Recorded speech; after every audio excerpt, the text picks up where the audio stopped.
Let's now bring in Chris Lewis. He's CTV News public safety analyst and former OPP commissioner. Good morning. Good to see you. Good morning, Lauren.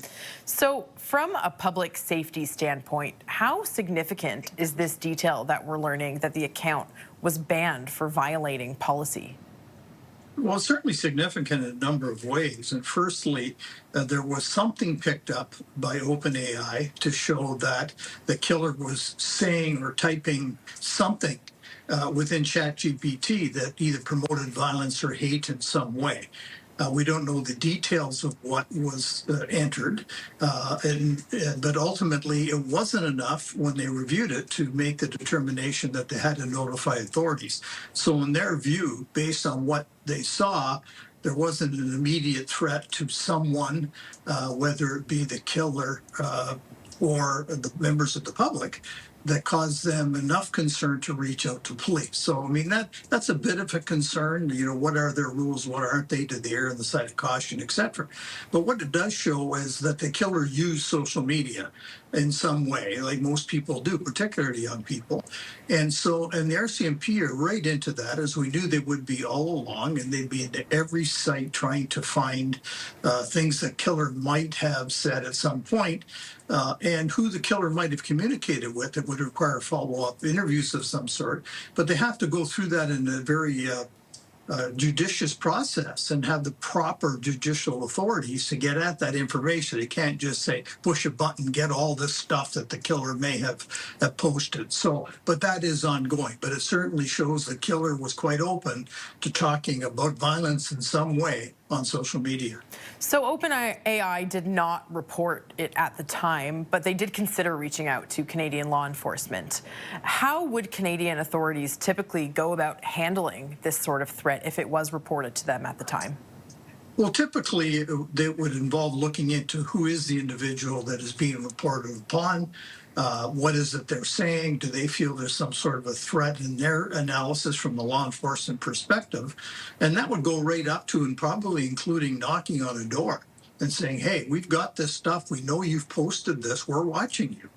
And it's similar to other things that police do at times. If they get a threat, maybe someone is going to do a contract killing. They may do everything they possible to get them and get the evidence to make an arrest. And when that fails, they err on the side of caution, knock on the door and say, hey, we're watching you, and hope that stops them from doing anything further. Chris, this latest detail brings up a larger question of when tech companies like OpenAI can give confidential information to the Canadian government. It absolutely does. And so, maybe OpenAI did everything properly, and maybe what they read really didn't cause a big fear, but some words that have entered into their database that would trigger a warning to them came up, whatever that word might be, violence or kill or whatever. But when they looked at the entirety of it, they made the decision they didn't have to notify police. Well, that becomes very subjective.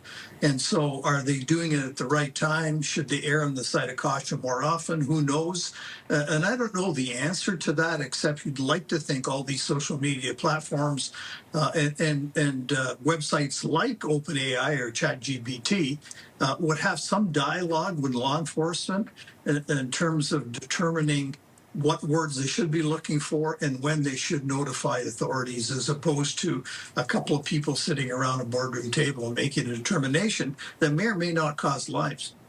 Do you expect that we will learn more details about what led to OpenAI banning the account of the shooter?